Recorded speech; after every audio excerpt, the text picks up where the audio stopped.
开始。Okay.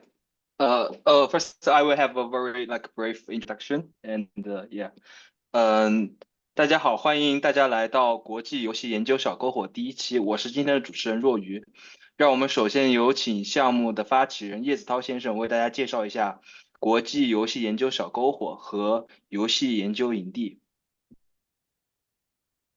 Okay.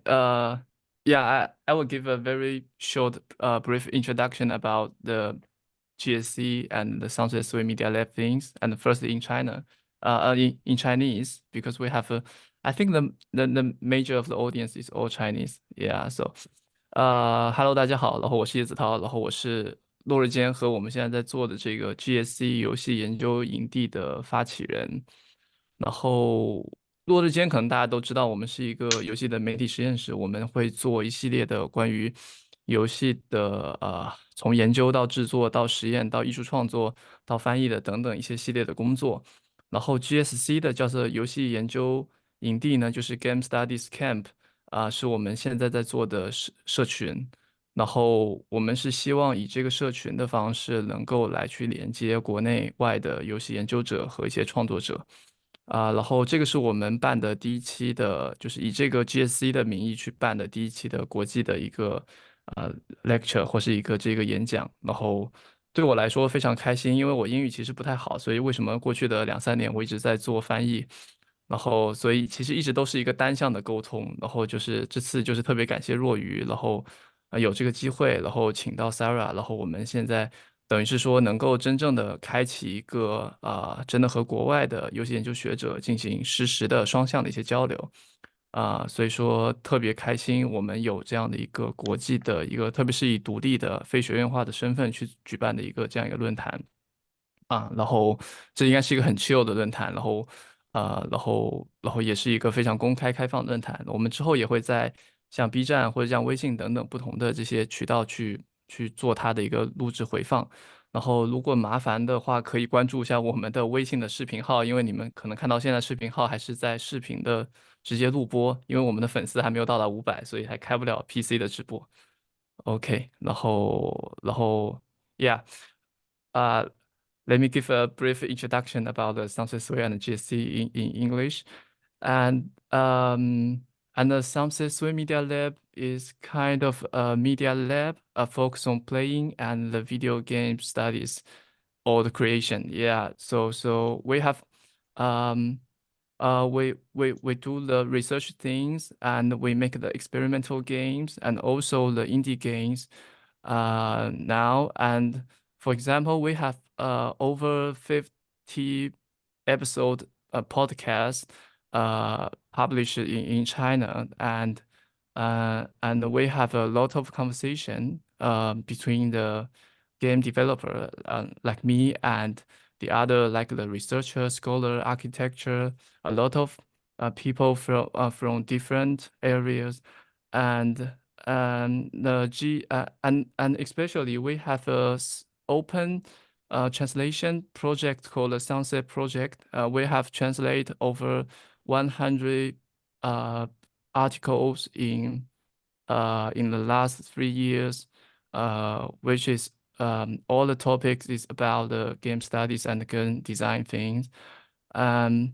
So we have our audience in China. Maybe I think the Sunset Swim is one of the biggest the self media or this kind of things most influential in China in the game humanity scene, because maybe we are the only one. And so it's really lack the discussion, the cultural discussion around the video game series seriously in China, I think. So but we all know like the Tencent things. We got the most biggest game company in the world, and we have a lot of players, maybe the world biggest player group. So I think this is really a problem, and we want to try to make more discussion around the games, and also build just a direct and clear communication with the international game studies community. So the GSC is the game studies camp is our community now, and we just want to build up like a indie researcher group and also include the artists and the young researchers in China, because I think their situation is not quite well in China because we have a very old like the educational institution things, and we haven't got a discipline called the game studies, and they can't find any paper they can publish it in China, and can't find any group or like a major institution or majors can just hold all together and have a very good discussion thing. So we build this kind of community, and so that's and thanks for Ruoyu, we have this kind of opportunity to establish this kind of direct communication with you, and so I think it's very very important and meaningful for me and for the San Francisco Media Lab, because we all have we have translated this kind of thing, but it's one direction. So it's really good to have this kind of real-time communication now. So yeah, I'm Ye Zitao. I am Zitao, like a host of a San Francisco Media Lab and GSC. So then I will just let Royu to host the whole little lecture. So be chill and be happy, I think. Yeah, thank you, Zitao. Okay, Hao. let me first introduce like the seminar in Chinese. 谢谢子涛，在这次分享会上，我们有幸邀请到了两位在角色扮演游戏设计和理论领域内拥有具重要影响力的学者，Sarah 林鲍曼博士和 Kjell Hugas 先生。鲍曼博士是乌萨拉大学游戏设计系的副教授和转型游戏倡议的创始成员。他在使用角色扮演游戏作为个人和社会变革工具方面拥有深厚的教学和研究背景。鲍曼博士在教育、治疗和娱乐角色扮演游戏设计的转型影响、社区冲突、深层心理学和辅导理论在角色扮演研究中的应用、游戏中的亲密性、身份和精神性等领域拥有广泛的研究兴趣。Kjell 是一位来自挪威的游戏设计师、组织者、作家和理论家。他在通过角色扮演游戏过程中的魔音渗透对玩家产生影响的方式进行了理论化的研究，并尝试探讨利用 Larp 进行对死亡焦虑态度的转型研究。In this seminar, we are very happy to have invited two influential scholars in the field of role-playing game design and theory, Dr. Sarah Lin Baumann and Mr. Kjell Hugas. Dr. Baumann is an associate professor in the game design department at Uppsala University and a founding member of the Transformative Play Initiative. She possesses a profound background in teaching and researching the use of role-playing games as tools for personal and social transformation. Kjell Hugas is a Norwegian game designer, organizer, writer. He's one of the foremost experts on the phenomena of bleed in role-playing games. Having written a master thesis on this topic, a member of Transformative Play Initiative, Hugas' recent work has focused on the impact of Larp on attitudes toward anxieties around death. Let us look forward to the insightful contribution from Dr. Sarah Lin Baumann and Kjell Hugas, and hope that this seminar will inspire discussion and research on transformative games. Okay. Thank you so much. And first, I just want to say what an incredible effort you're making with, this whole lab and bringing people together. I think it's wonderful. And if we can be of any help in connecting you with other people who might want to come and talk about their work and share ideas, then just let us know, because as you'll see, we're also very community focused. Great. Let's share our screen. And I'll do the slides.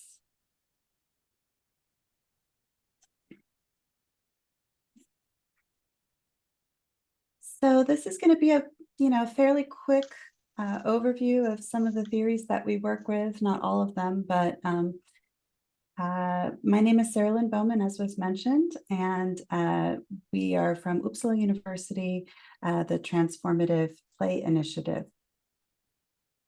And Kjell, would you like to briefly introduce yourself? My name is Kjell Hugos, and I'm also from Uppsala University. I want to say sorry for my voice today. I have a bit of a cold, but hopefully I can still be heard and understood. So first of all, what is a role-playing game?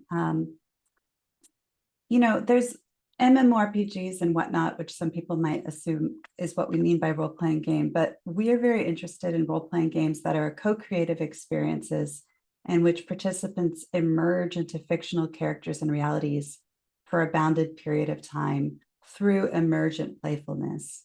There are three types of role-playing games, as I mentioned. Most people are familiar with the virtual or digital role-playing. That's either text-based or graphical through a computer interface, and it can be single or multiplayer. There's also tabletop, which is usually played around a table, sometimes with dice, character sheets, and miniatures. It tends to be less physical and more verbal. And then there's live action role-playing games, which are physically embodied games, sometimes with costumes, props, and special locations, but not always. And these definitions are becoming a lot more blurry nowadays. A lot of people are playing tabletop games in online servers. So, how do we classify that, for example? But in the, sort of traditionally, these different types have existed. And the main difference between the second two and the first one is often there's a lot of responsibility put on the players to generate the content of the game rather than interacting with something that's been programmed already. I wrote a dissertation that was published as a book in 2010 called The Functions of Role-Playing Games, and it specifically focuses on three elements: community creation, so for example, ritual enactment, which we'll talk about later, skill training, so that can include scenario building, problem solving, practicing pro-social behaviors, and identity exploration, which we'll also talk about later, for example, alternative gender expression. So what is transformation? Our definitions of transformation are twofold. The first is a prolonged and sustained state of change. So the idea here is that if you experience a short-term transformation as a result of a game, it's not really fully a transformation unless it's somehow prolonged past the point of the game. In fact, we talk a lot about integration. So if it can be somehow integrated into daily life, that would count as prolonged and sustained. It could also be a process or a series of processes that end up leading to growth. So it may be that what's experienced in the game is not the change that occurs, but a process has been set into motion that then ties to a change that happens later. So when people are inspired by role-playing experiences, transformation can be a state that alters a person's view of themselves, of others, or of the outside world in significant ways. It could be a state that shifts the way people relate to each other interpersonally. A lot of people fall in love in role-playing games, for example, or meet their best friends, or somehow learn about themselves in a way that shifts the way that they move in the world and interact with others afterwards. It can also be a state that has a potential to shift cultural and social dynamics in ways that can build towards greater awareness, peace, and justice. So we're really interested in transformation as a tool to increase peace for all people. In our master's program, which any of you can take, by the way, it's an online program at the master's level, so you do need to have a bachelor's degree. And Royo has taken a couple of these classes. We distinguish between leisure, educational, and therapeutic role-playing. Even though sometimes in leisure games, we can have a therapeutic impact, or we might have an educational moment where we learn something, leisure role-playing games aren't generally designed with that explicit purpose. You know, most of the reasons they're designed and played are personal and individualized, even if that game does have a specific goal in mind. They are meant to be played voluntarily in one's free time. There's also educational role-playing games, which are designed and played with an explicit or implicit educational goal in mind. They may be voluntary, but often they're mandatory. So, for example, Larps that happen in a classroom during school time. Therapeutic role-playing games, these are designed and played with explicit therapeutic goals in mind. And usually they're facilitated with emotional support from somebody who is a professional in mental health, for example, a coach or a therapist or a social worker, etc. This may be voluntary, but sometimes it is mandatory. For example, if somebody in the court system is required to go to therapy. And this voluntary versus mandatory aspect is quite important because we're going to talk a little bit about safety, and people may feel more or less safe depending on how voluntary the activity is. So how can role players maximize their potential for transformation? Regardless of the type of transformative role-playing game, we believe the keys to success for any transformative process are reflection and processing. So as you'll see, we don't actually spend as much time on the design of the game itself, although that is important. It's the framing around it that is super important to us, especially creating these opportunities for reflection and processing. You can set goals that can be very helpful, and we'll talk about that, but role-playing games are unpredictable in their impacts because it's emergent play. It comes from the players. So you can design a game and still have no idea how it's actually going to play out because so much of it is brought by the players. And from game to game, you might have very different reactions to the content. However, we think that there can be intentionality at all stages. So during the design, during the implementation, and during the play process. And this can help groups steer towards the transformative impacts that they're interested in achieving, either the designer or facilitator or individual impacts. As I mentioned before, the perception of safety is important to establish and maintain in role-playing communities. So what I mean by the perception of safety is no activity is fully safe. And it may be the case that somebody feels safe at one moment and then the next moment they perceive that they're unsafe. That doesn't necessarily mean that safety has been breached in the group, but it means that their perception has shifted. So the maintenance of safety is also very important, not just the initial establishing of it. Safety allows participants to lower their vigilance and surrender more deeply to playfulness as a central part of the transformative process. So when we're in social situations, often we're kind of in high alert. We're trying to manage the way we're perceived and the way we present ourselves, and role-playing can actually relax some of that. Safety necessitates enthusiastic consent. For example, the ability to opt in or opt out of the experience, as well as calibration, meaning negotiation between people about what they want to play and not play, and then other forms of negotiation. And this really involves self-advocacy, so asking for what you need from others, which can be scary, but can be very rewarding if other people acknowledge that. So here's the graphic that we came up with in our 2021 article, which I believe Roy sent out, called Magic is Real. We won't get into too much detail here just because we're going to talk about this later, but basically the idea is role-playing is this transformational container, and we can actually cultivate communities around it that make transformative impacts more likely to happen. So if you see the people on the left, they are in their regular self or their daily identity. And we put that in quotes because sometimes our daily identity may not actually feel as authentic for us as what we might experience in play.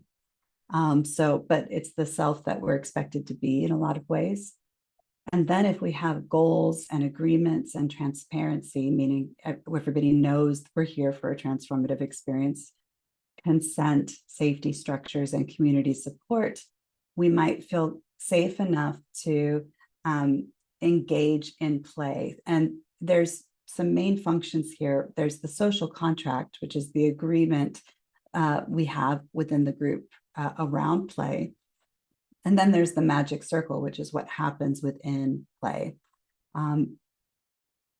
And we experience this alibi, meaning we experience it's almost a defense mechanism that allows us to say, it wasn't me, it was my character, which allows us to take risks and feel safe trying things.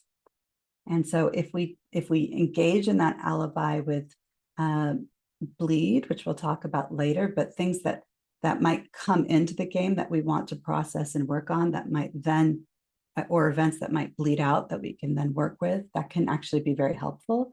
Intentionality, again, playfulness.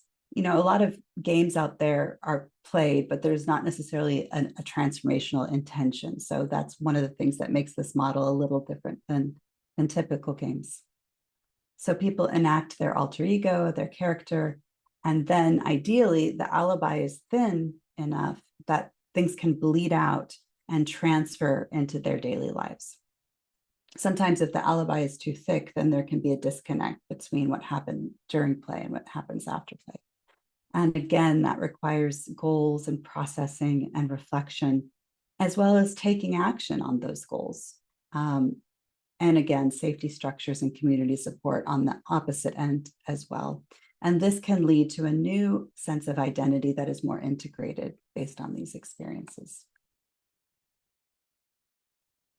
So again, alibi is permission to behave in ways that might feel risky or socially unacceptable.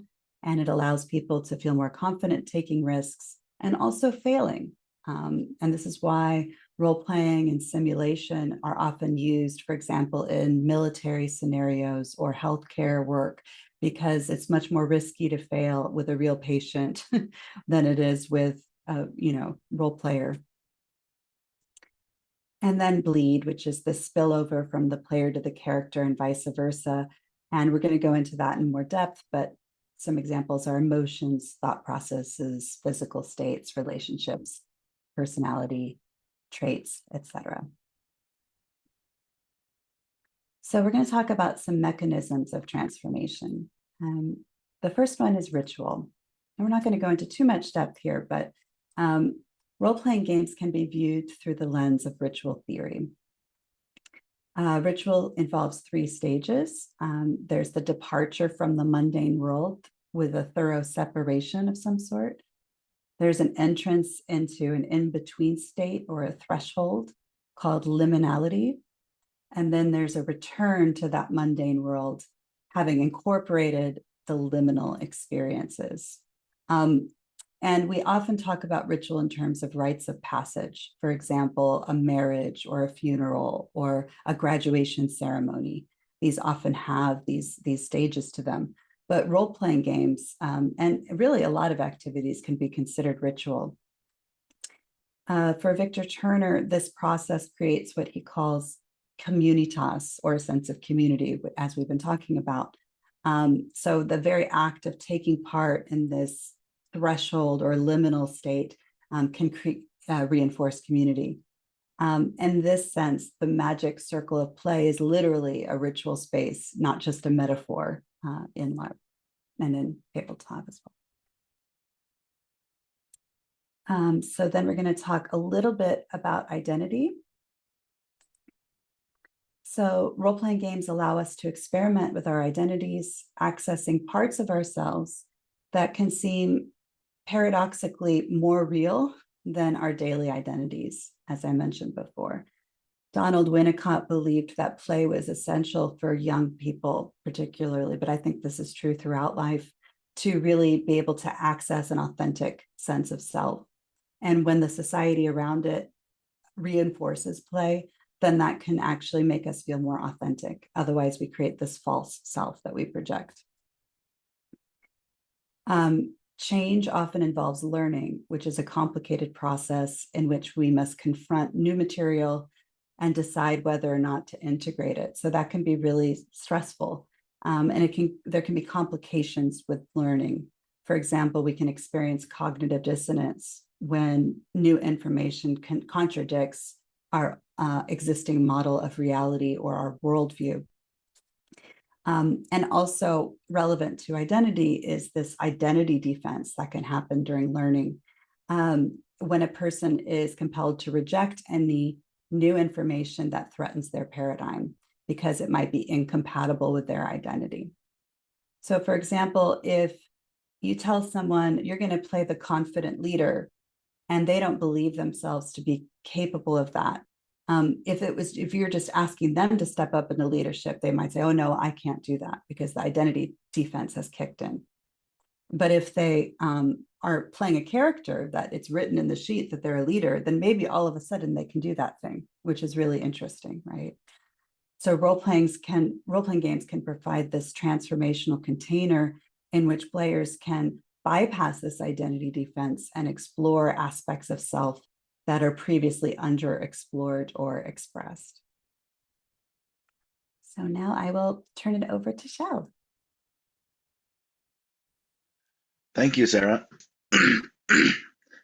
Sorry. Yes, indeed, I can talk about this for hours, but we're going to try to keep it within the frames of the talk. So it's going to go a little bit fast here. There's a lot of ground to cover. Next slide, please, Sarah. So bleed, as we already mentioned, is the spillover between player and character and vice versa, meaning that you can both take with you as a character things that bleed in from you as a player, and after the game you can take with you things that bleed out from the character to the player. So bleed in is towards the character, bleed out is towards the player. There are different types of bleed that have been theorized. Among them, as you can see here, emotional bleed. That covers emotional states and feelings that can bleed between player and character. For instance, one of the most usual things is if you have feelings for another character in character after the game, where are these emotions coming from? Am I in love with this other player, or am I angry with this other player? That is an instance of emotional bleed. Then you have procedural bleed, and that's everything that's physical abilities, traits, habits, and other bodily states. For instance, how we carry ourselves, tics, movements, reflexes, and stuff like that. For let's say I play a character that walks with a cane for a weekend. After the game, all of a sudden, my body moves a little bit differently. Even though the cane is gone, something has shifted in my body, so I move it a little bit differently. Now, that is probably not a sustained change, but there are examples where procedural bleed can have a much longer impact. For instance, we can talk about posture. Sarah mentioned playing the leader. Leaders often carry themselves with a little bit of gravitas, they have posture. All of a sudden, you can experience after the game, oh, my posture is better. I carry myself with more confidence. Now that is an example of procedural bleed.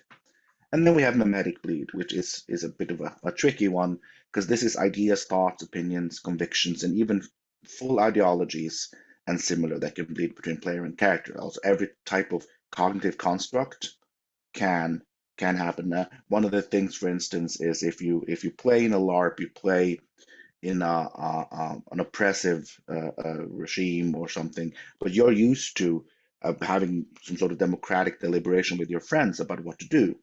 Right, all of a sudden you're in a position where you're supposed to be this authoritative leader, but you are trained to collaborate, and so you collaborate instead. That is an example of bleed in from player to character.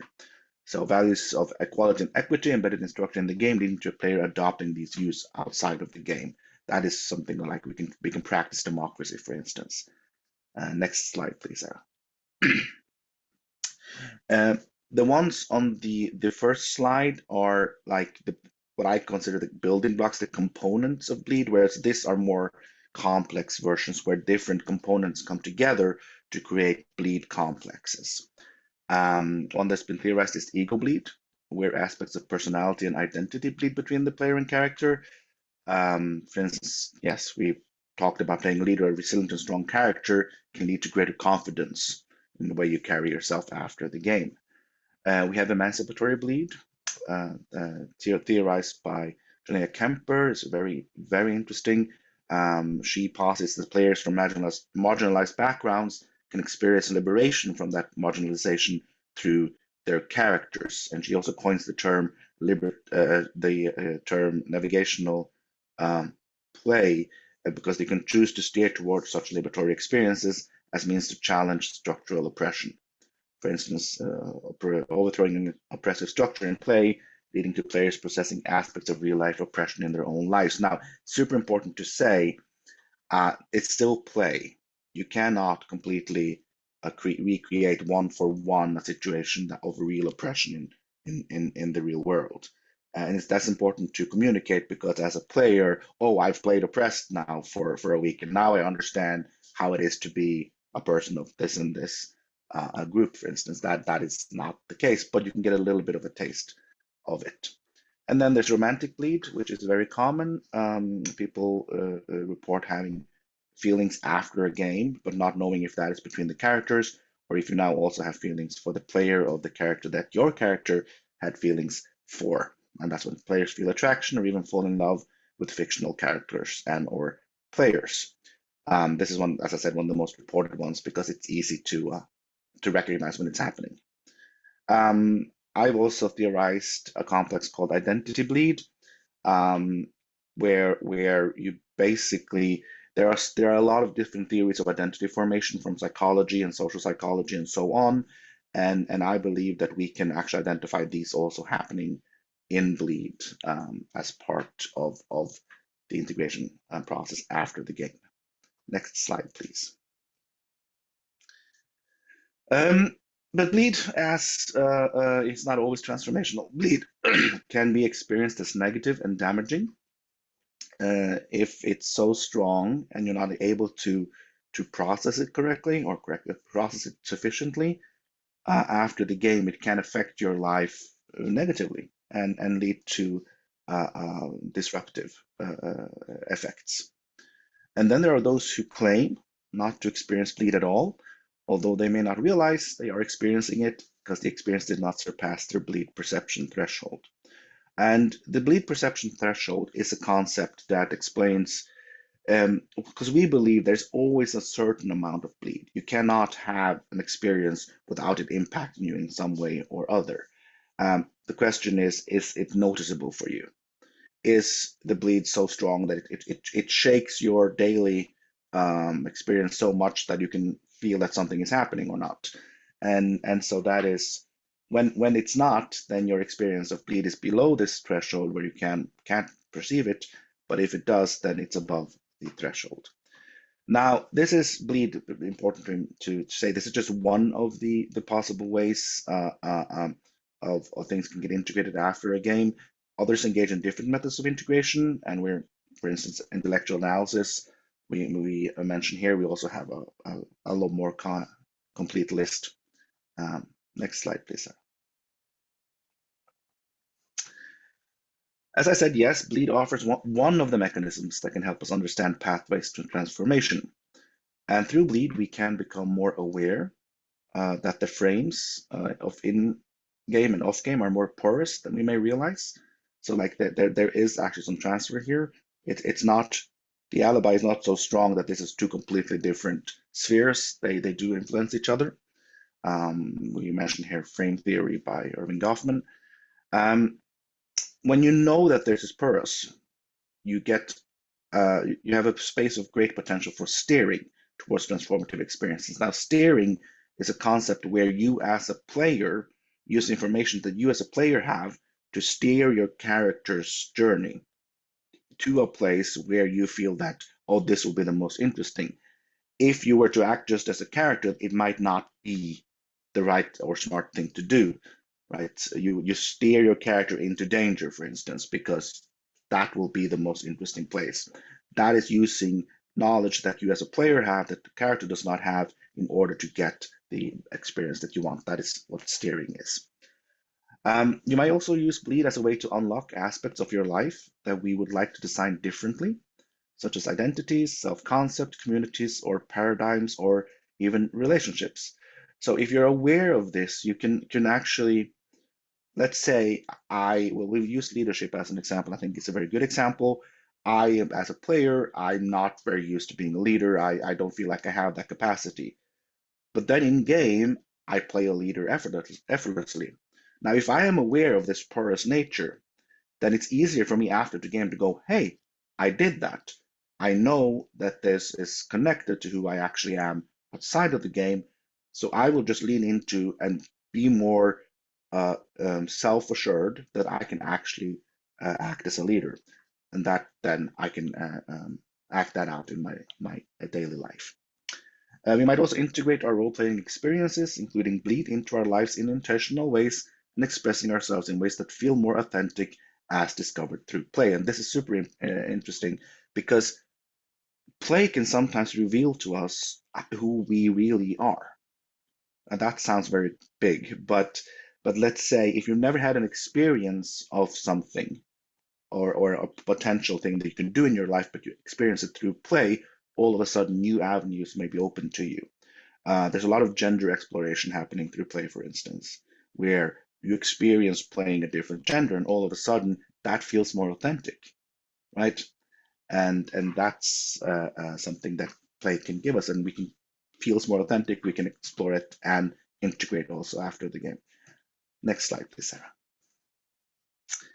And that brings us to how do we design transformative role-playing games. Also, once again, a very short introduction here. There's a lot more behind those slides than we have time to talk about. Next slide, please, Sarah. So this is our model for design. There are many models out there, and this is also for us a work in progress because we all learn as we go along in life.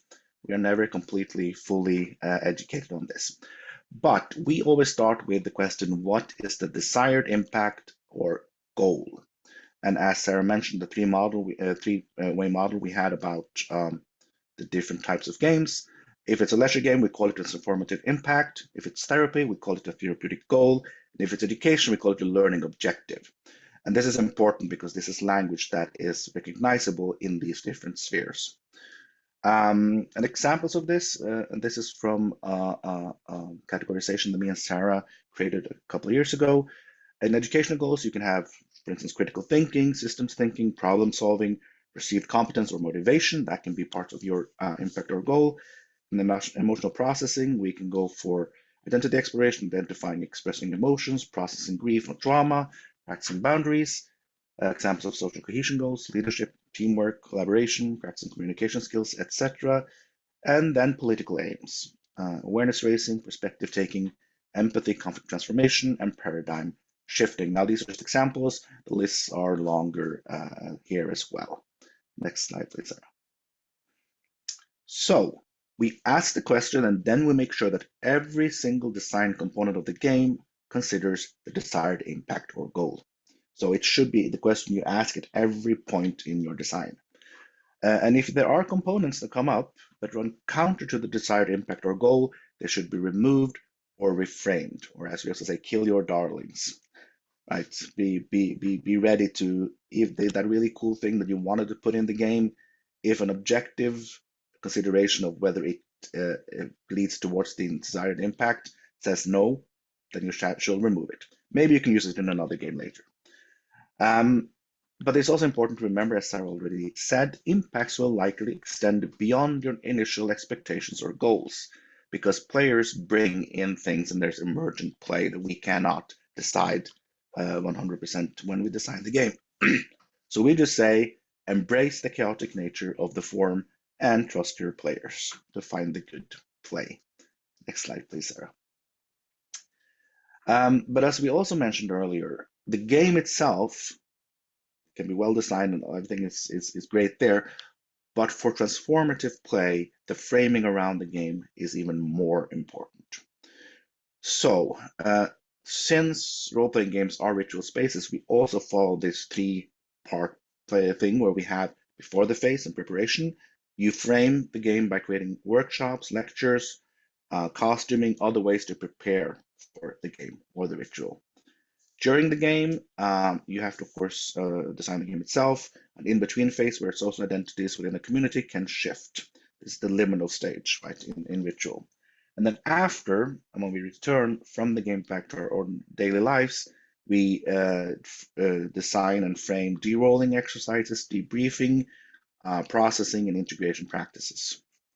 But through all of this, we also really have to be aware of safety. And when we say safety, it's easy to consider physical safety. Yes, you have to consider that. Is your game in a place where there are physical objects that people can trip over, for instance? Yes, consider physical safety. But when we talk about safety, we mostly talk about psychological safety, and maintaining that is important throughout the game, from the very moment you start designing it till the very moment or not to the moment it ends, but after the integration process ends. There's a philosophical conversation about when does a game end, and some people would say, well, the game ends when the last player who played it passes away, right? That is the extreme philosophical view of it. But it's important to also realize the game does not end when it ends. There is a process, there's a phase afterwards that you also need to design for. So role-playing games have a lot of established methods for this safety design, including session zeros, spaces where before we even start playing, for instance, in a tabletop campaign, we have one session where we go through what are our expectations, what are the do's and the don'ts, what do we want to play, what do we absolutely not want to be part of the game. We basically set a baseline with the players of the game. We have a variety of safety mechanics. We have consent discussions going in our communities all the time. We have other types of mechanics, post-game debrief, and so on. There's a wealth in the traditions that me and Sarah designing. There's a wealth of different techniques that have been created over the years. And as you frame your game, you need to figure out, can I use some of these as a deliberate design in your game? Or you can also design your own. But it's also often smart to look at what's already out there. Next slide, please. Did we skip a slide, or was that? No, we did not. Okay, framing the game, debriefing. Debriefing allows players to process the experience, crucial for reinforcing educational goals.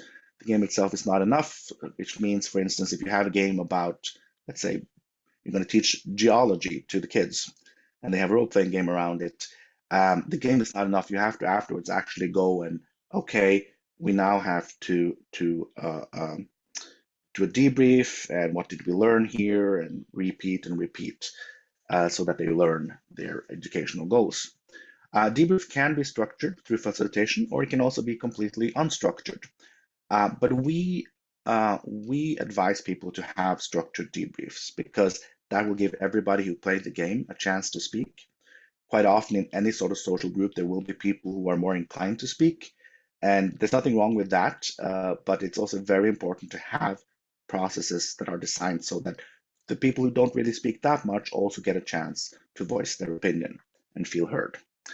The debriefs are also possible to distinguish between. We start always with emotional debriefing.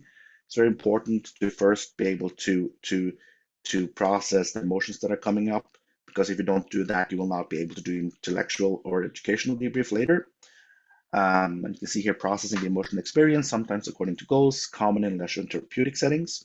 Then you can have an intellectual debrief, where you process according to general intellectual concepts or themes related to play.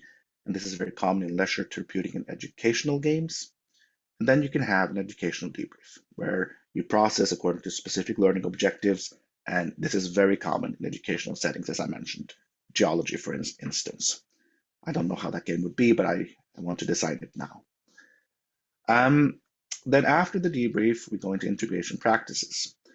Lasting change requires integration of takeaways into daily life, not just temporary engagement. We have suggested different forms of integration in an article we wrote a couple of years ago. These are just a few examples from that article. The lists are longer there. And also, as I said, none of this knowledge is fixed. This is a list that we also keep adding to and keep refining as we go along.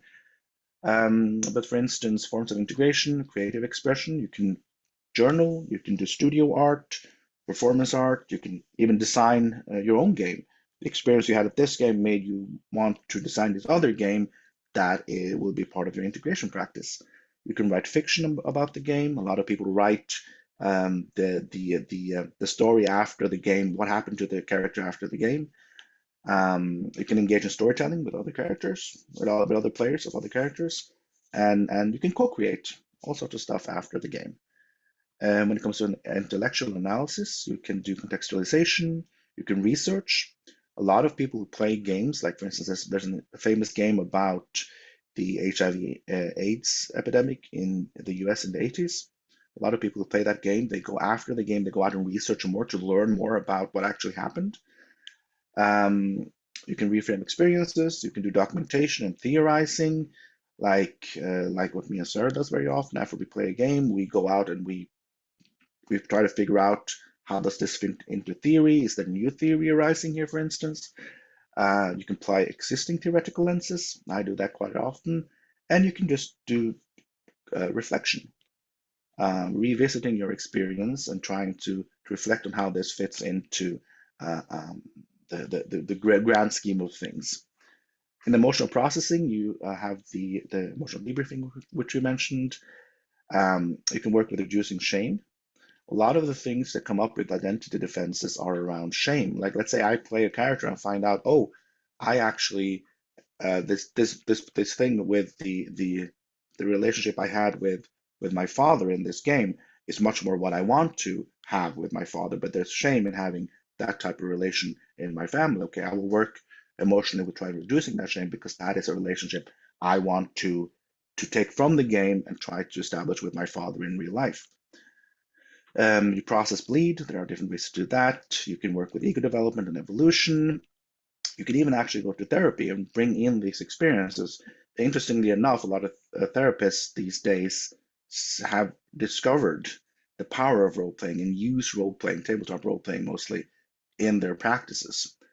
Sarah can talk about that at length. Yes. There's a lot of different examples. I'm not going to go deeper into them, but I'm going to ask for the next slide.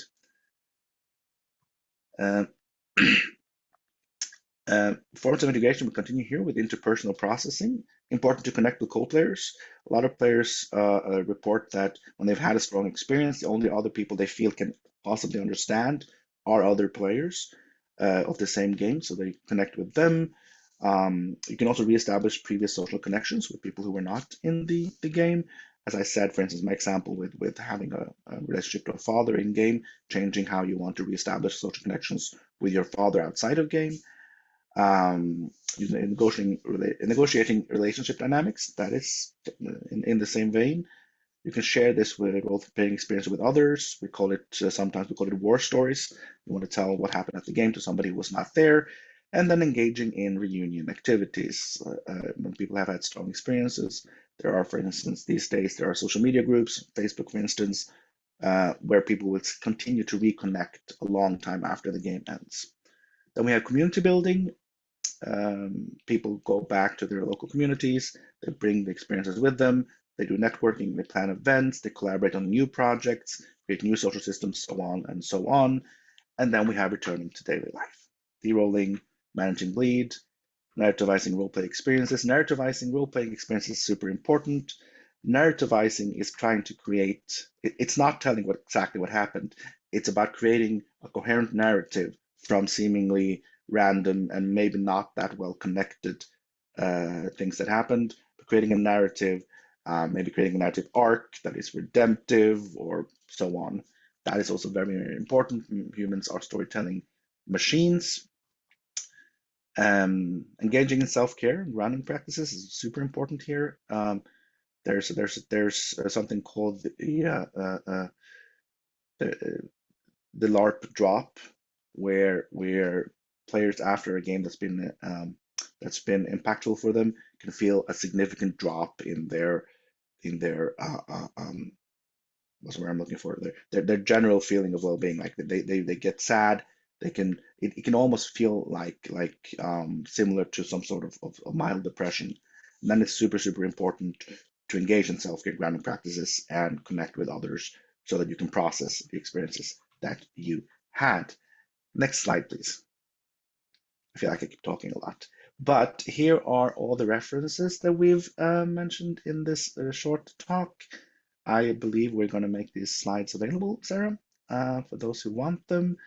And once again, my name is Kjell Hugos from the Uppsala University's Transformative Play Initiative. And with me, I have Dr. Sarah Lynn Bowman, and thank you very much for listening to us.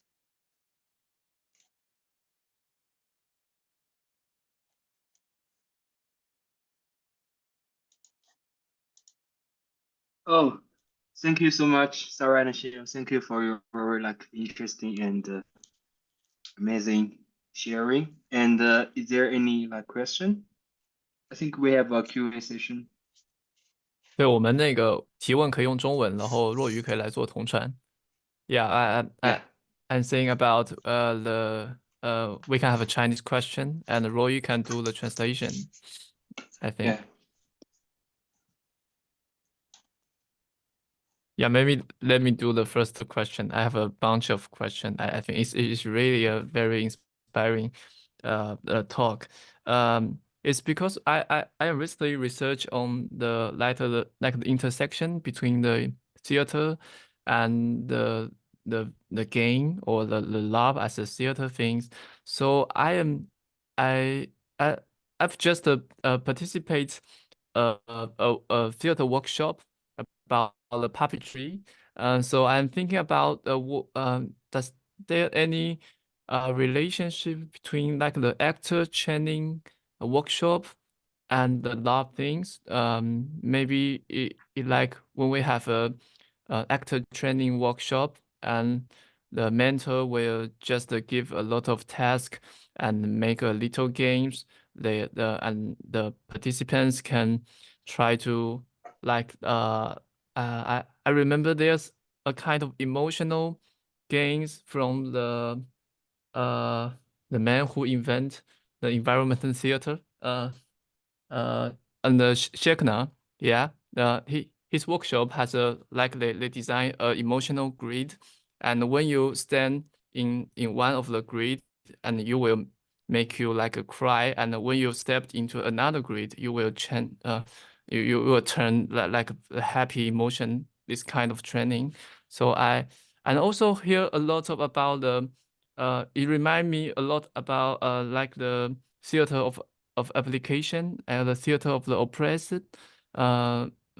It's all about to changing the audience states, and also they have some kind of play section or the interactive section in their design and in their in a play. So I would like to ask, does there any kind of academic or the relation between these two things or two fields? Because we all know the theater has a very long history of this kind of studies.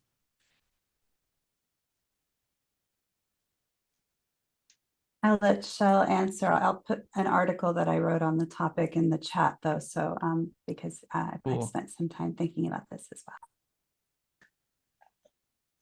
It's a really great question. There is a lot of similarities between theater and live action role playing in particular, and there are skill sets that actors and players use that are similar. But the experience mostly is different. I really like how you mentioned, for instance, theater of the oppressed, which is sort of like a hybrid form, where they try to bridge that gap. The big difference is the improvisational parts, I would say. because of course when you do acting, you play a character, but your words are already chosen for you, and where the story goes is already chosen for you. So the co-collaborative improvisational parts are not there. Now, of course, there are practices in theater, and you mentioned a practice here with the emotional grid, for instance, that is much more role-playing than it is acting.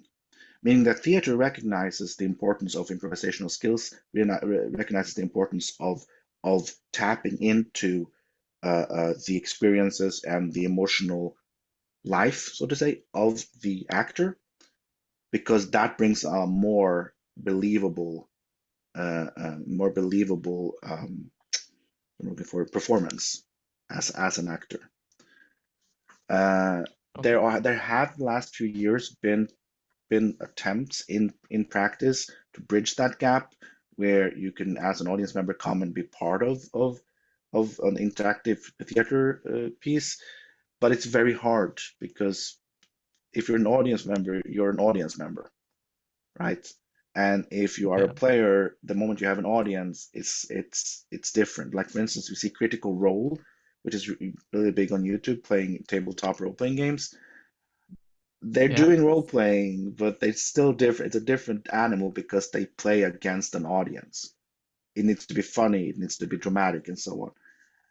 And that is where role-playing is different from everything else, because you are both the co-creator and the audience at the same time. Does that make sense? Yeah, so there's no audience in a Nordic Larp things. Everyone is player, right? Everyone is player. There's been a few attempts to bring in audience, but they're realizing it changes things.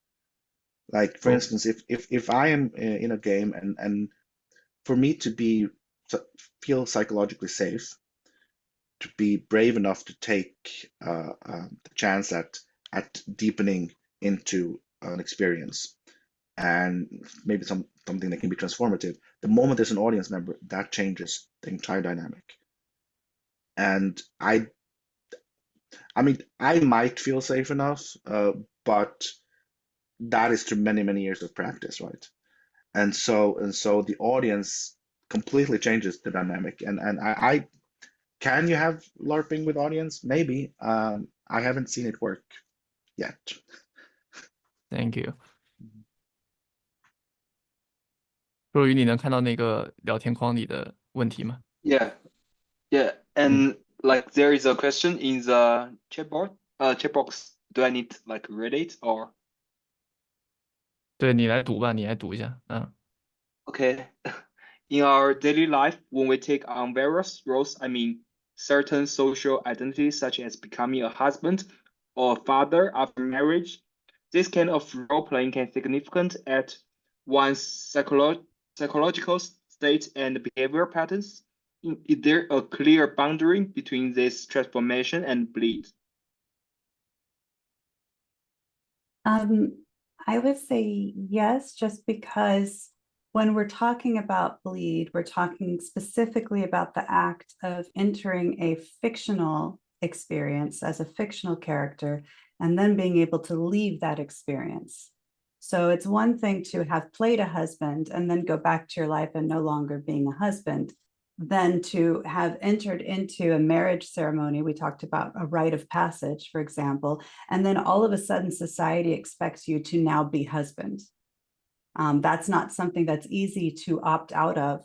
And it doesn't have what we call, we should have probably mentioned this before, the first person audience, which is what Kjell was just mentioning, that, you know, we are the performers and the audience.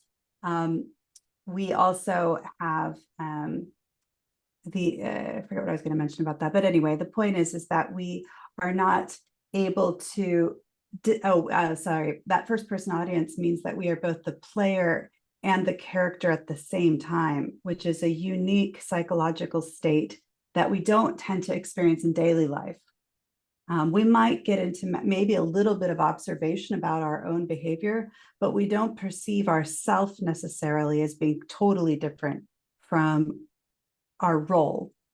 In fact, we're expected to merge our sense of self with our role, which, you know, Erik Erikson has talked about and Carl Jung has talked about, the creation of this persona that we have to project to the outside world that may or may not be connected to how we feel we really are. And sometimes, I mentioned the false self earlier, these social roles can actually feel inauthentic. It's like we're projecting something that, you know, is not authentic to what we want to be. Let's say somebody never wanted to get married, but they had an expectation of society that they had to get married. Otherwise, there'd be some sort of consequence. Then maybe they're projecting this false self. Or maybe in the game, they're playing married and then they realize, wow, I really would love to get married.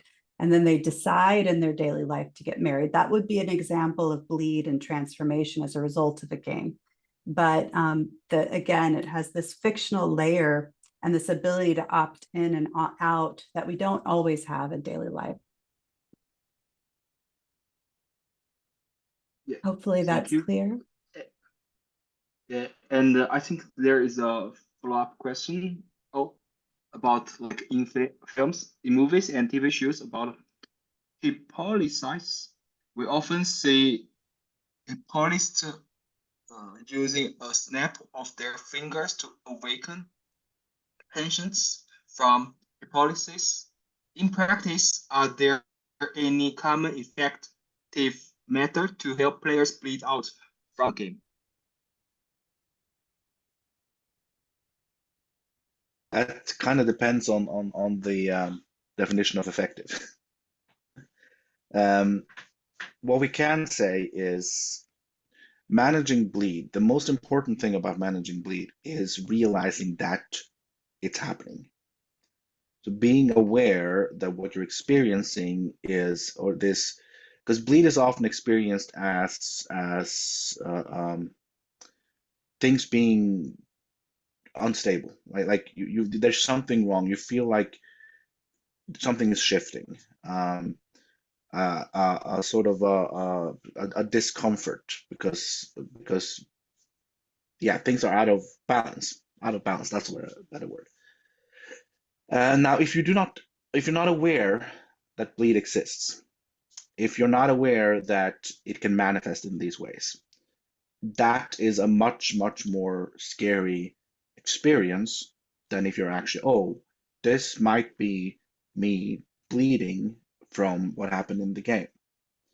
What we see is when players are aware that bleed exists and they are able to articulate what it is they're experiencing and why they think they're experiencing it, it's much easier to process it. And probably without there being very hard research on this, there's a lot of anecdotal stories about how then bleed experiences that are unsettling can pass much faster because you're actively processing them and you know their name and you can address them for what it is. Yeah, I would just say that hypnosis is a different state than role-playing. In hypnosis, you're unconscious or like in this sort of in-between conscious state. Whereas when you're role-playing, you're conscious. That doesn't mean that unconscious things don't come up, because they do when we're role-playing, but it's not like you're going into a full trance in the way you do in hypnosis. That being said, we do have some strategies for what we call de-rolling, so helping someone differentiate themselves from the character. But I really think in terms of bleed, it just requires processing. And we talked about some of those strategies for processing. People process in different ways. And it's not something that's this easy, right? Thank you. I think Lee has a question. Yes, I can. Yeah, okay. Can you hear me? Yeah. So I have two questions actually, but first a short one. That are you working exclusively on Larp, or are you also like been working in projects that are, for example, video games or tabletop games? This is my first question. Well, I work mostly with Larp and tabletop. Kjell has done more work with video games than I have, including in the master's program that he took with you. But you know, online role-playing games are also exist, like MMORPGs, and sometimes people role play in them, but not usually. So we don't tend to think of those as role-playing games in the same way as what we're describing, where you're actively embodying a character for long periods of time. But it depends on the game. Yes, because I assume that regarding Larp, when you consider the transformation, the effectiveness of transformation, it must be more effective. But for video games and tabletop games are more accessible in a way, yeah, or in distribution. So my second question would be, because we've been talking a lot about theories for now. So my practical question is, let's say that we're interested in this form of games or whatever you define it, like where to start. Are there any accessible platform or well-structured framework for us to start to actually experience it ourselves? Is there any recommendation in these aspects? So the first part I'd like to address of what you said is absolutely true. One of the issues we have with Larp is it's difficult to scale up. It's often in tabletops actually can be difficult to scale up, but because so many people are trying out game mastering these days, it's a lot easier actually to find a tabletop game than it is a Larp. The exception is in China, where Juventia is really big compared to where it is other places in the world. So actually, you have a lot of opportunities, more so than we do to Larp. We tend to have these very curated little experiences that you kind of have to be in the know to be part of. So that's really exciting for us, what's happening in China. But in terms of your second question, where do you start? We talked earlier about this hashtag feminism anthology that's going to be translated soon. Those are really easy to start little nano games that might be worth, just practicing with. I can also send you some links of other types of games that are out there that might be worth exploring. But, I think that tabletop and video games can be extremely transformational as well. So it's just that the reason we talk a lot about Larp is it's a fully embodied experience often where you feel it thoroughly with your body, and that can be really potent. But there's other people who have that very potent experiences through tabletop, and maybe they were not so engaged with Larp. So it kind of depends on the person, actually. I also just want to add to the first part, because yes, the challenge or the power of Larp is that it's emergent co-creative play, meaning that the narrative can go in any sort of direction depending on the creative ideas of the players.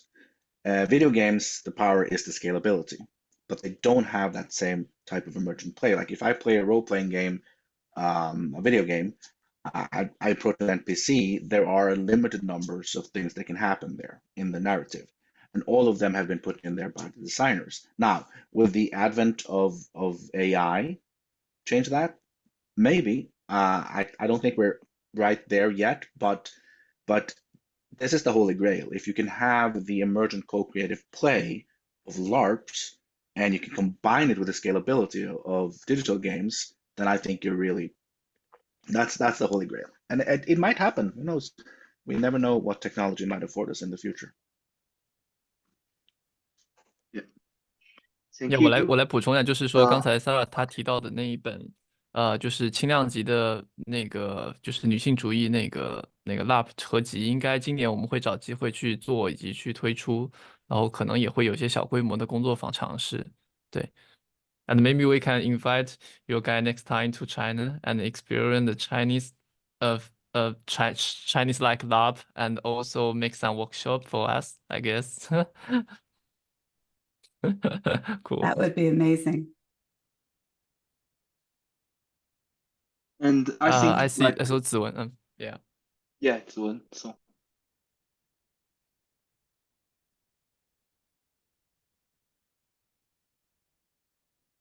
Hello, can you hear me? Yes. Yeah, thank you very much for the amazing talk. I'm very interested in the safety problem. So I wonder, like, when you're designing a LARP, or what are some of the common problems around safety? Let's say we have a player who is really shy in the real world, but wants to kind of hesitating taking on more leadership or dominant role in the fictional world. But yeah, I feel like there's a blurry line where the player is not really fully intimidated by the role, but is still hesitating. And so this is kind of when the safety problems come in. And I wonder, like, what are some of the common problems you've met when designing, when thinking about the safety and some good practices? That's something Shell and I could talk to you about for a week, because it's something we think a lot about. I would say the situation that you described, where someone is a little tentative to try something, that's a little bit less of an issue than if somebody feels pushed, or if somebody pushes play onto them that feels unwanted. That's a more common situation. A lot of people feel anxious about play, and the co-players tend to be very generous. And so if you're playing a leader and maybe you're not really exhibiting very much leadership at that moment, other people might play you up. So that actually reinforces safety. But if other people made fun of you and it felt like they were making fun of you as a player, then that might feel unsafe. That might feel like bullying, you know? So there's oftentimes when we think about safety, we think about how far can people go into their growing edge, which is that area, if you're familiar with Lev Vygotsky, the zone of proximal development. It's this area where with enough support, you could learn and grow. Or how much have we pushed them over into past their boundaries? And that's where a lot of safety concerns happen, is when people have had boundary violations, or if they feel overwhelmed, because the experience can be very intense. And especially if you're playing for many days and you haven't slept and you haven't ate properly and you haven't really had time to even debrief and kind of come back to yourself, then oftentimes we see people having emotional breakdowns. It's not usually something that lasts very long, but that's when we really recommend having not only safety mechanics to check in with some people, make sure they're okay, but also a safety team that can hold space for them and care for them. We're not therapists per se, but we can provide so-called emotional first aid for people. And so that's something that is happening more and more, having a safety team and having an emotional support person. There's also off-game rooms where people can go. You know, there's all sorts of things that have been developed. Shell, is there anything that you wanted to add? I wanted to add that community and community norms is super important, and that is something we create every single day. And what Sarah was mentioning, for instance, the thing where if there's somebody who's reluctant to play a leader and they play a leader, other people lifting them up, we call it play to lift, where you support other people's, even if that rousing speech they held as a general maybe wasn't that rousing, you play as if it was, right?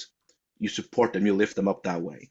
And that is a community norm that you can very, very consciously work on. Saying like, in this here community, in this here group of players, we play to lift. We do that all the time. We support each other, right? And then there's another thing I want to talk about, and that is consent. Where consent is not just saying I'm okay, it's okay for me to play, but it's also saying what it is okay for you to play, both content-wise and intensity-wise. And there are mechanics for this. Let's say me and Sarah is playing, and we have already decided, oh, we're going to be playing on this type of content, and that's okay. Like, for instance, death of a family member. We're both okay with playing on that, and we're playing on that. But I come in, and my intensity is too high. she can use safety techniques like softer or break or slower, a whole number of these techniques. And I will then, okay, we can continue to play on this, but I will take half a step back and lower the intensity. So consent on content and consent on intensity. There are many techniques on that, and I wonder if Sarah just posted a link that explains more of these things, because we don't have time to talk about all of them in this talk. I'm on it, especially the second one. Yeah, thank you so much.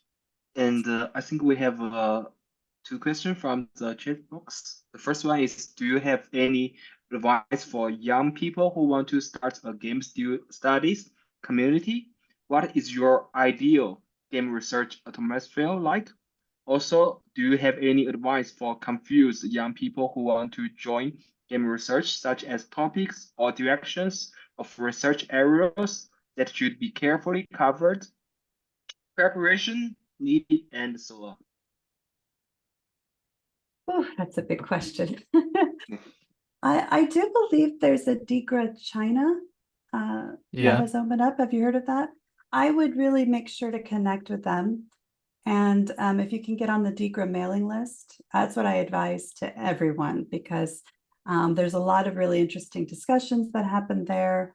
There's opportunities for travel, there's opportunities for jobs. And so it's a kind of a community where there's established scholars, but younger scholars as well, or newer scholars, I should say. In terms of topics, I would say that there are trends, certainly. Lately, there's been a lot of focus on decolonizing games, for example. And so that's a big trend, analyzing things like cultural appropriation in games. So it kind of depends on where your interest is. If you're very interested in being critical and looking at the sort of ideologies that are embedded in games, there's a bunch of people who are looking at that. If you're interested in what we're doing, which is more, we do that as well, but we are more focused on how can we maximize the impacts, the positive impacts, then that I would advise going into serious games or games for change or game-based learning. There's a lot of work in that. So it really depends on what your interests are. If you're interested in analyzing the games themselves and the symbolism within them, that's kind of different than going out and doing research on player communities or designing a game and playing it with people and seeing how they responded to the game. Those are all kind of different areas. So it really depends on your interests, but the field has become quite mature, I would say, in the last 10 years, especially. So there's probably going to be stuff that is relevant to you within it, depending on which area you decide to take it. Yeah, thank you. Sorry, you wouldn't want to define the Nordic Lab as a kind of game research community, or because I see the website of the Nordic Lab is doing very well, and they got a whole bunch of the community, the talk, the articles kind of thing. So I also curious about how its community works in that way. Yeah. Yeah, that's a contentious topic. I actually one of the editors on NordicLarp.org, and I do really push to have more citations in the articles, more links to other things in the discourse, but technically they're popular articles, even if like the one we sent you is really an academic article, but it's written for a popular audience. So there are definitely, the intelligentsia of LARP has definitely been mostly in the Nordic countries, although that's changed quite a bit. But in terms of the avant-garde theory and practice, that really came out of Nordic LARP. And then in tabletop, it was mostly the Forge and the story games communities that were kind of running parallel, and both were creating a lot of theory on both ends. But now it's such a mix, and Some people really reject the idea that Nordic LARP is academic in nature, or then they want it to be more popularly accessible. And then, you know, there's people that are inspired by this stuff that are now getting their masters and PhDs. So we have a ton of new masters projects coming out, for example, and PhD things coming out. I used to be able to count on maybe 2 hands how many there were when I started, you know, and it's just like hundreds now. So it's really exploding academically, particularly since D&D, Dungeons and Dragons, has become a lot more popular, I would say. But, you know, defining Nordic LARP at all is very difficult, and defining what the purpose of the community is. You'll have lots of different responses to that. But yes, of course, I would say that a lot of the theory is being generated by that community.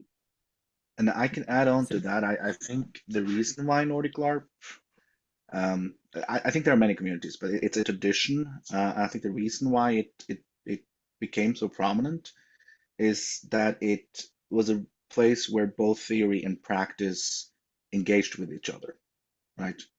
Because that is so important to not forget, especially if we go into academia. You can very often get disconnected from the practitioners, right? You have industry and then you have academia. But in the Nordic LARP tradition, all of that kind of seamlessly merged together, meaning that a lot of the things that we today use as academic terms, for instance, the term bleed, it arises in this non-academic, maybe semi-academic context. A lot of these techniques, they arise there. And then there are theorists who pick that up and put it into the discourse, right? And I think that's where the magic has been. And I think any sort of play community that is able to do that, where a practitioner and theorist can work together, will be able to find similar types of magic. And is it over? Who knows? I mean, it's been spread everywhere now, so it'd be interesting to see who the next big thing will be. Maybe it's Juventia. Who knows? I think it's obviously Juventia. Yeah, and there's one more question on the chat box, which is the part on the 3 retro stage is interesting. Is there more to discuss between spirituality and LARP? That's my favorite question. Yes, there's a lot to discuss regarding that. I was actually talking to a colleague last night or the night before about, he's not really an analog role-playing gamer, so it's hard for him to understand how the psychological states are different in what we do in LARP, for example, than a MMORPG or a single-player RPG. And I said, you know, it's more akin to a neo-spiritual ritual than it is to a game a lot of the time. So when we talk about the magic circle, which is a term that's applied in all game studies, and it's controversial whether to use that term or not, but for us, it's just obvious, because oftentimes we're actually creating literal magic circles within games. Now, of course, we don't necessarily believe that we're doing magic. That's more something that a spiritual community might believe. But if we think about these transformative impacts, it is a sort of magic, right? And if we think about, for example, I've been in a lot of situations where I've had to play a god or a godlike entity or somebody who's more spiritually awakened than I am.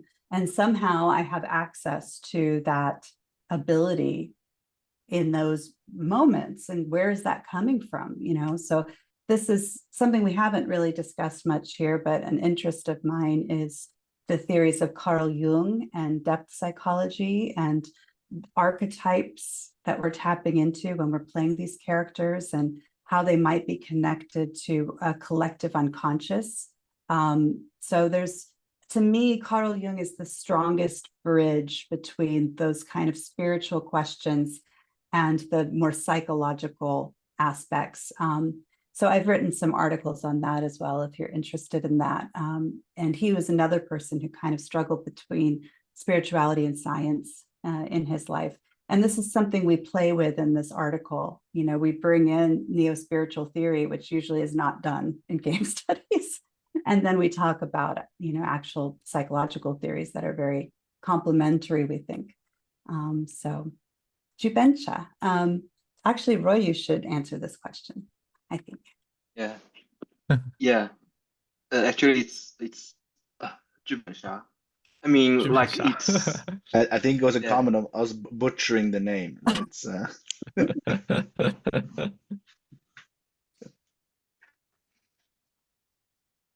Okay. Is there any other questions? Yeah, I have a little maybe embarrassing question.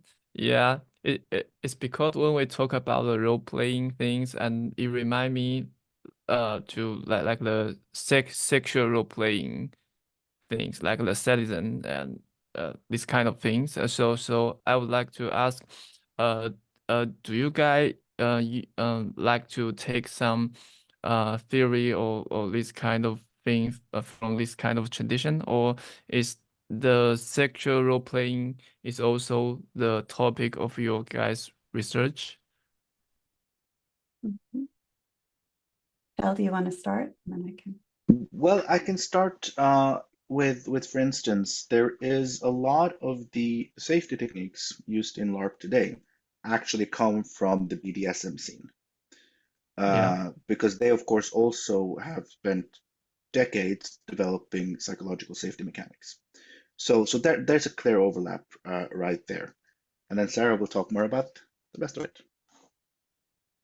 I mean, it's been relatively late actually in LARP to start adopting these techniques, but there are people that are in both scenes. In terms of sexual role playing, this is something a lot of people have experimented with in their, with their partners, or even not necessarily as part of a community, but something they've just done one-on-one with their partners. This is a little bit different than what we do in LARP.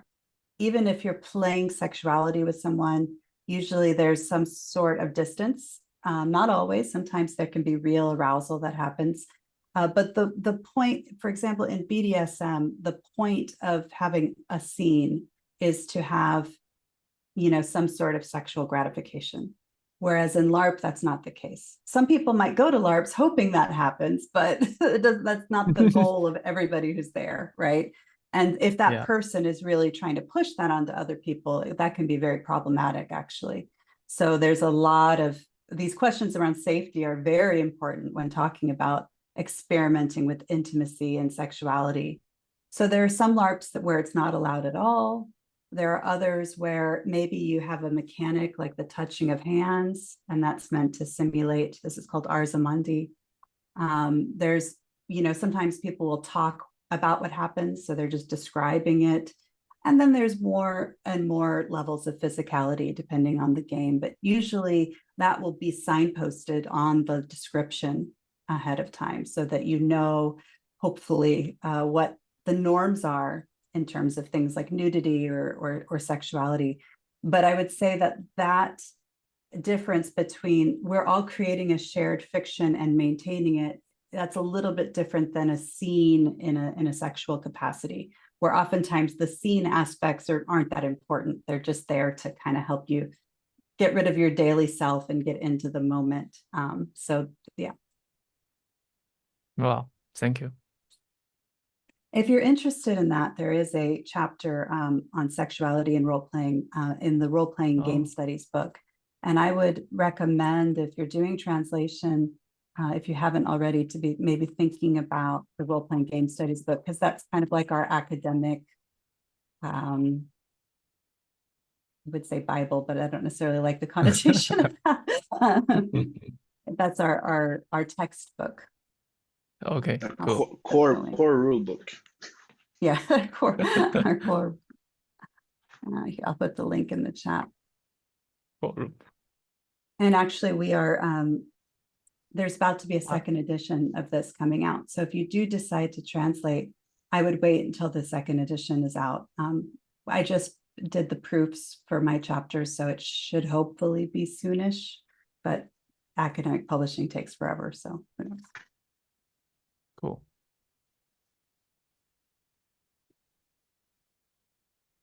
Okay. Any other questions? Yeah.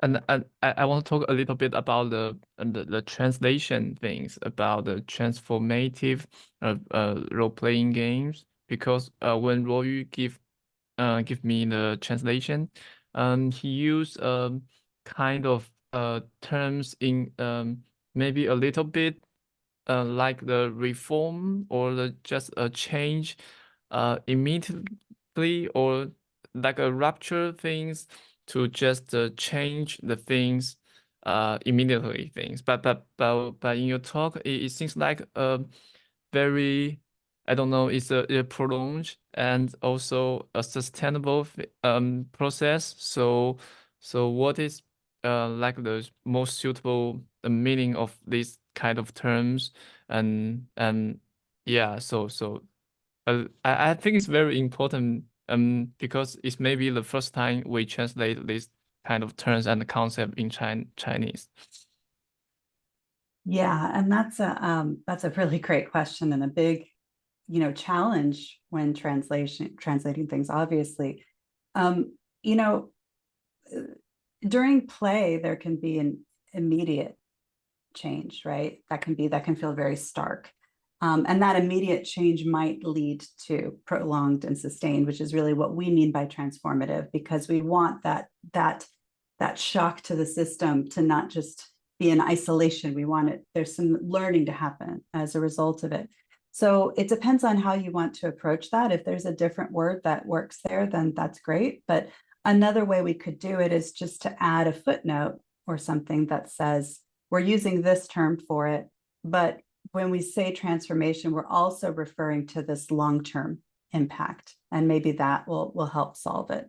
But then maybe in the text, you'll have to reiterate that again. But I think elsewhere in the text, maybe we do that. So maybe that will make it more clear. But yeah, this is an issue with, in Portuguese and lots of other languages, like which words do we choose? Yeah. So you like the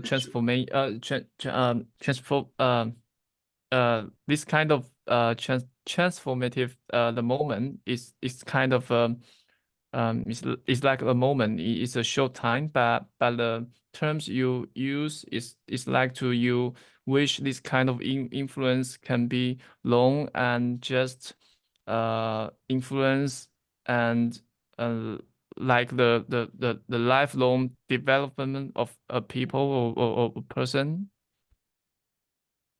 Okay. Yeah. So we wrote a manifesto about how we want Cool. this is a few years back now, called the Butterfly Effect Manifesto. And it's a Ah. little bit tongue-in-cheek because there was, in the Nordic LARP scene for many years, these different designers would write manifestos, and they would be very like strict on this is how you do it and this is how you do it. So for us, it was a little bit tongue-in-cheek to write our own little manifesto.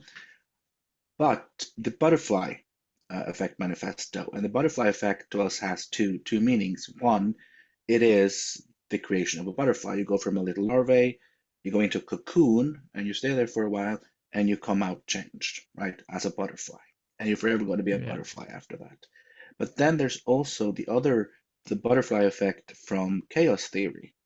The idea that a butterfly on one end of the world flaps its wings, which leads to a gust of wind, which leads to like it builds and builds and builds to a chaos theory, and then you have a hurricane on the other side of the world. And in that sense, it's like small changes that build up to a large effect. And I like both of them. Both of them are part of transformation, both a series of small incremental processes and change that lead to something greater, and becoming a butterfly, which is a complete transformation from the larvae state, right? So to me, if you want a poetic way to look at it, that is a suggestion. Cool. Yeah. I think the concept from this kind of system theory or this complex system, it's really work for like when we're talking about the game system as a system thing. Yeah. And would you mind we translate this kind of manifesto and append it in your like magic article? Absolutely. I mean, some of it will be a little repetitive, but it's more us taking a stand because, you know, as a Larp scholar, I had to be a little bit inclusive with the work I do, meaning that I have to say all different kinds of play are valid. Even if I have my personal preferences, it's totally fine if you want to go to a game just for fun. Not everything has to be transformative, and maybe you don't want it to be, and that's okay. But that's not actually how I feel. So us writing the manifesto was us saying, you know, I mean, of course it is how I feel. We say that in the beginning, but for us, we're actually missing a really important opportunity if we don't try to experience some sort of change. And to be clear, the transformation might not be you become like your character. Maybe you don't want to be anything like that character, and that's like a big transformative moment. Or maybe there's just this one little scene that had this huge impact on you for some reason that has nothing to do with the characters or the fiction even, but it just reminded you of something that needs to change in your daily life. So it's not necessarily like a one-to-one transformative thing, and nor would we want it to be. A lot of the settings that we play are not things we would want to be living in daily life. So Yeah. I really like the manifesto thing. We've translated a lot of manifesto, but mostly from the video game designer, like Tale of Tales. Yeah. So really happy to hear more the manifesto from the Larp.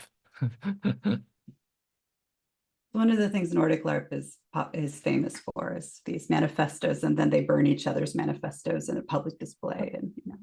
Wow. Yeah, maybe we can have a curation of this kind of manifesto. Yeah. I think. Yeah. Yeah, we can translate later on. I have to say, like the burning of the manifestos and such, it's done in good spirit. It's not mean-spirited at all. It's banter, as the British would call it. Okay. Yeah, like like now, personally, I'm doing a research about, because I'm trying to do some in-depth interview with some emotional 剧本杀 players in China, and I find some very interesting like finding, because like for 剧本杀 player in China, because 剧本杀 there is already a very like detailed script for the players, so like the all players just follow the script, and they just behave as the characters in the scripts. So there is not, I mean, much freedom for them to perform. But I find that they still feel sometimes very immersed, but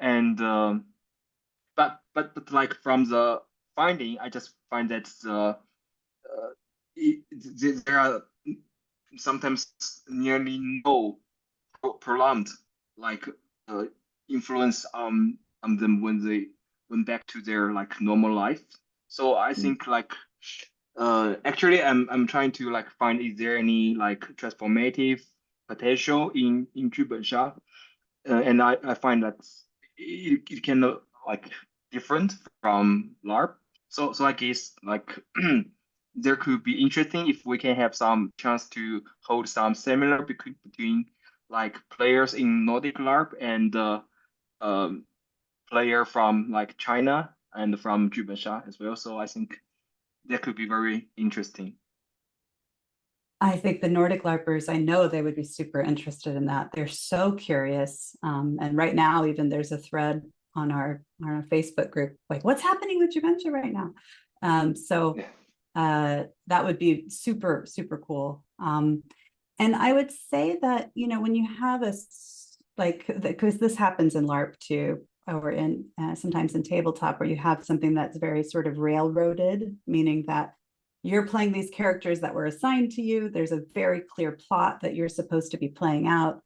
It's more like interactive fiction in a way, because you have to memorize all this stuff and you have some movement within that, but you have to faithfully recreate what's on the script. Otherwise, you're breaking the game for other people, and everybody else has agreed to do that as well. I still think transformation can happen within that. I think simply the act of becoming someone else in a fictional setting can be really transformative because it creates that distance we talked about where there's some reflection that can happen. But I do agree that it's probably good to experiment with giving players more agency to bring their own content into the game if you want to have greater potential. It's more like you were asking the difference between theater earlier. If it's scripted, then it's more like a play than it is like an improvisational play than it is role playing in the way that we think about it. But these are all, it's a spectrum, right?